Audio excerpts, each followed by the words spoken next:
Trump, if Zelensky doesn't accept the peace deal, he can fight his little heart out. Oh boy, here we go. Top officials from the U.S., Ukraine, Europe, they're meeting in Geneva, Switzerland today, and they're talking about how to end Russia's war on Ukraine. Now, at the G20 in South Africa, Ukraine's allies are simultaneously working on a unified response to President Trump's 28-point peace plan, and it's been widely criticized as pro-Russia. If Ukraine loses this war and possibly collapses, it will have an impact on European politics as a whole, on the entire European continent. And that is why we are so committed to this issue. Because if there's a chance to bring about peace, it will also have an impact on the entire European continent. And President Trump now insists that the 28-point plan is not his final offer. And Secretary of State Marco Rubio, Special Envoy Steve Witkoff, they're expected to join today's talks in Switzerland. Ukrainian President Volodymyr Zelensky will meet with President Trump before Thanksgiving. And Zelensky has called this moment one of the most difficult in his country's history. We get more now from CNN's Kevin Liptak. So first and foremost, before Kevin jumps in, I do want to add something here. Germany's chancellor there saying that this wouldn't be good for Europe if Ukraine doesn't win. It's misleading because it gives people the illusion that Ukraine actually had a chance of winning. And I've been saying this from day one, that Ukraine knew that, no, they did not have a chance against Russia. Russia's very powerful. They're huge. They have weapons that Ukraine does not have. And essentially what we have here, we have to go back to 2014. And this is the piece I think a lot of people forget to mention. In 2014, there was a coup that was implemented by the United States government and NATO, a combined coup to push towards this type of conflict. And that's really where a lot of this begins. People need to remember that there was an agreement. They were the Minsk Accords. And there was this agreement also after the fall of the Berlin Wall that no other countries would move towards Russia. So NATO would not move towards Russia. That was agreed to after the fall of the Berlin Wall. But over the years, Ukraine has continued to inch closer and closer. And that's where a lot of this conflict comes from. But we cannot sit up here and wash our hands of this and just say this is all on Russia or it's all on Ukraine. This is a NATO proxy war. Let's continue on. Good morning, Victor. An intensive stretch of diplomacy is now underway before President Trump's Thursday deadline for Ukraine to agree to this 28-point plan for ending the war. An American delegation composed of the Special Envoy Steve Witkoff, the American Secretary of State Marco Rubio, now in Switzerland ahead of meetings with Ukrainian officials who hope to put their imprint on this plan. And we understand that meetings with Russian officials will happen shortly thereafter.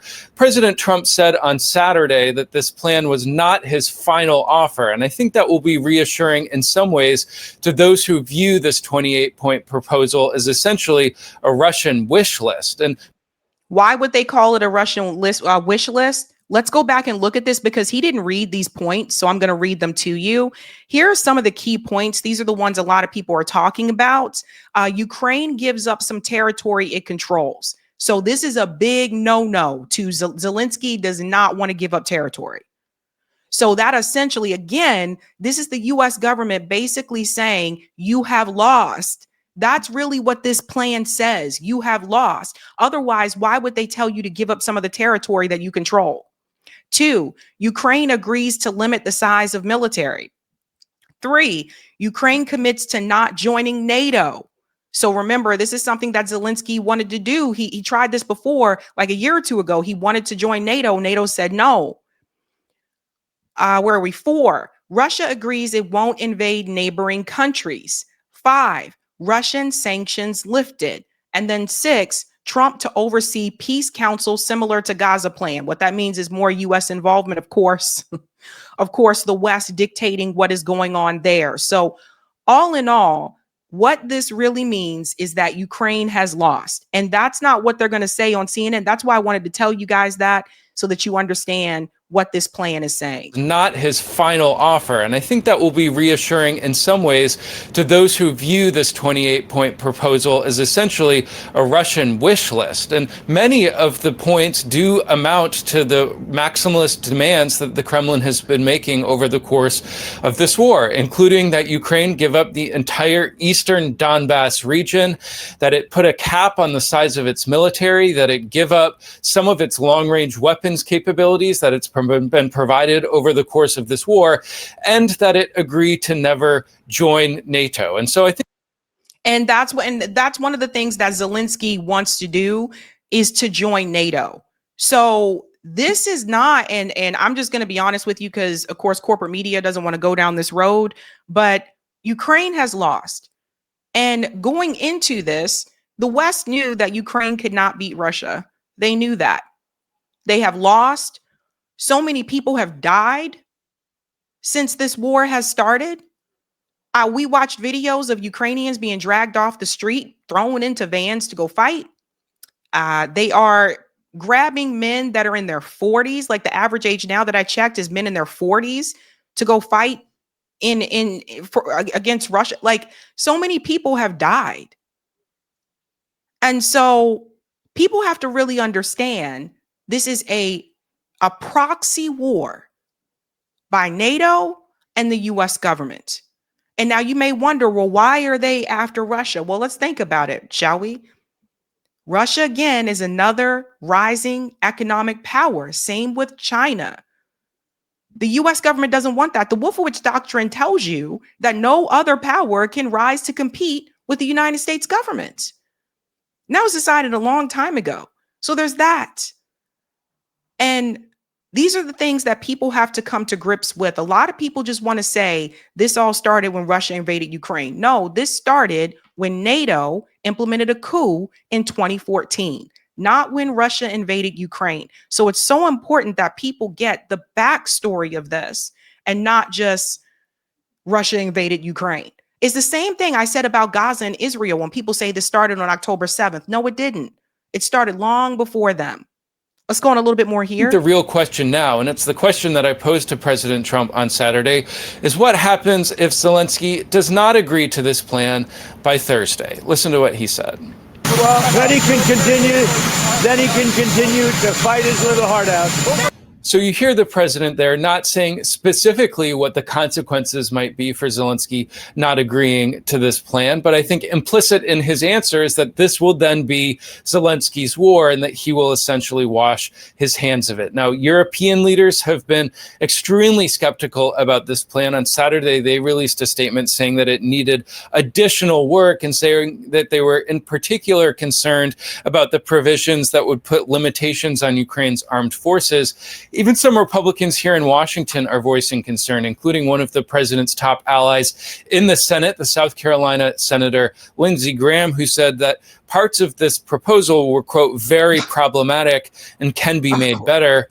Perhaps blunter was Mitch McConnell, the former Republican leader in the Senate, by no means a fan of President Trump's. He said that, quote, Putin has spent the entire year trying to play President Trump for a fool. So, of course, Lindsey Graham, war hawk, warmonger Lindsey Graham would be against any type of, resolution here. He never met a war that he did not like. But the reality is people are dying. They can't win. That's the gist of it. I want to show you what Professor Jeffrey Sachs said about this on Piers Morgan's show. Professor Jeffrey Sachs, he spoke to the EU about this war and other wars and said, do not get sucked into the US wars. Like, get away from this. And I want you to hear what he said. This was just yesterday. But ultimately, when you look at that 28-point plan, can you see why a lot of people are very critical of it? Because it appears to be, on the face of it, giving Russia everything it wants. Well, I think what's interesting is that the European response in practice is not very different to the 28-point plan. Europe made a number of changes, but in substance, this war is coming to an end soon. And it's going to come to an end on the basis that NATO won't enlarge, Ukraine won't be part of NATO. some land will be recognized de facto as under Russian control, but Ukraine is not going to acknowledge it as Russian.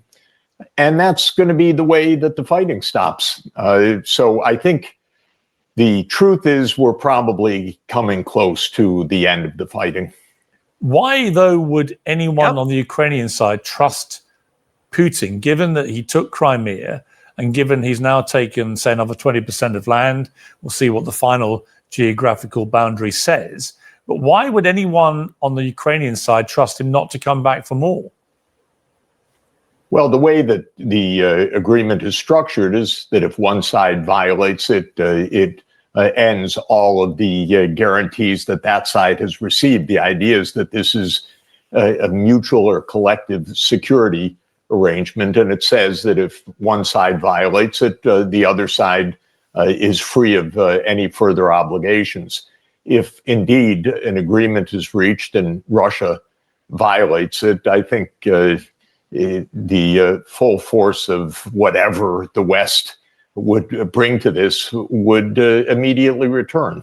So let me just say something here. If Russia wanted to do that, they could have done that already. Just like when you hear people say, well, if we don't stop Russia, they're going to come for Poland next. Russia could have done that a long time ago. So we have to be very careful about the messages that is coming from Western media, especially when it comes to foreign policy. Again, their job is to convince you that the United States government are the good ones, and their job is to go out there and get all the bad guys. Notice how every country is a bad guy except for the US and Israel, if you listen to corporate media. So that's something to take into consideration. But long story short, like Jeffrey Sachs is saying, this is it.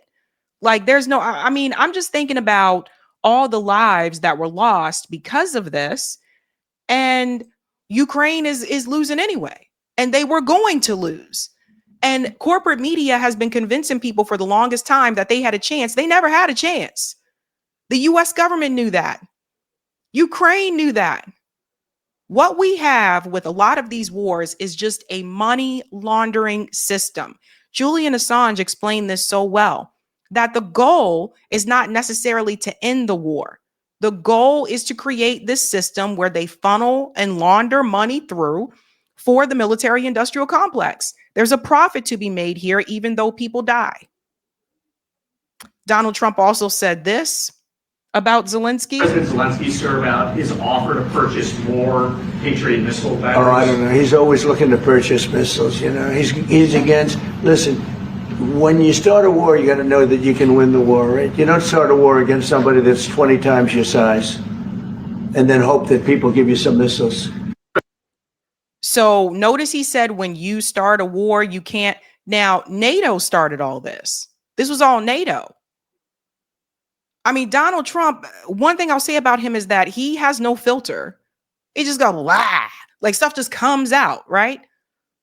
So he kind of let the cat out the bag when he had said before to Zelensky, you don't have any cards to play. He also let the cat out the bag when he said that, well, Obama gave Ukraine weapons and I gave them weapons too. Okay, so that was during Trump's first term. That's how long the US government has been giving Ukraine weapons. Now, wasn't that long before Russia entered Ukraine?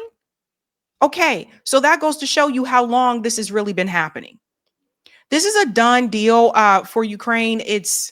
I don't know what to say. I don't want to do I told you so, but there was no way that they were ever going to be able to beat Russia. And all those Ukrainians have died for nothing,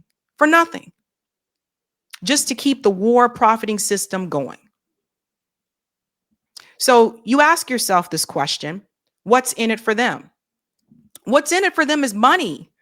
Money, money, money, money, money. This is a money-making system. Lockheed Martin, Raytheon, all these weapon contractors, they make a lot of money off of this. See, this is the part people don't want to mention. When we talk about peace, world peace, and no more wars, that means no more money for Lockheed Martin and Raytheon. That's really what that means.